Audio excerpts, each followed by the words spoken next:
Data exclusive. After 8 Pima Hey, yo, hey ndakagurira zvangu nepahirosi eka ndakananga paguva remunhu andaisaketa ndakanonga ruva ndokuisa pachipepa akabva anyemwerera pandakamupa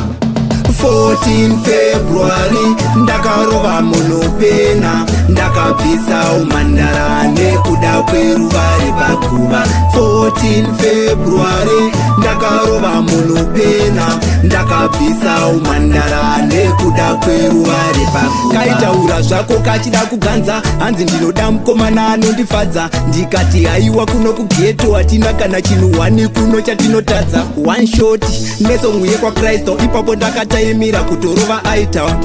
pasina maminetsi ndakabva ndatanga kutotora mafoto 14 February ndakarova munopena ndakabvisa umhandara nekuda kweruva repaguva 14 February ndakarova munopena ndakabvisa umhandara nekuda kweruva repaguva pandinosunga ndonzwa kuda kuseka Miss Vale Vale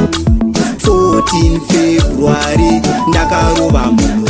ndakagurira zvangu nepahirosi eka ndakananga paguva remunhu andaisaketa ndakanonga ruva ndokuisa pachipepa akabva anyemwerera pandakamupa 14 February ndakarova munopena ndakabvisa umhandara nekuda kweruva repaguva 14 February ndakarova munopena ndakabvisa umhandara nekuda kweruva repaguva kaitaura zvako kachida kuganza hanzi ndinoda mukomana anondifadza ndikati haiwa kuno kugeto hatina kana chinhu wani kuno chatinotadza one shot nesongu yekwakristu ipapo ndakataimira kutorova aita pasina maminetsi ndakabva ndatanga kutotora mafoto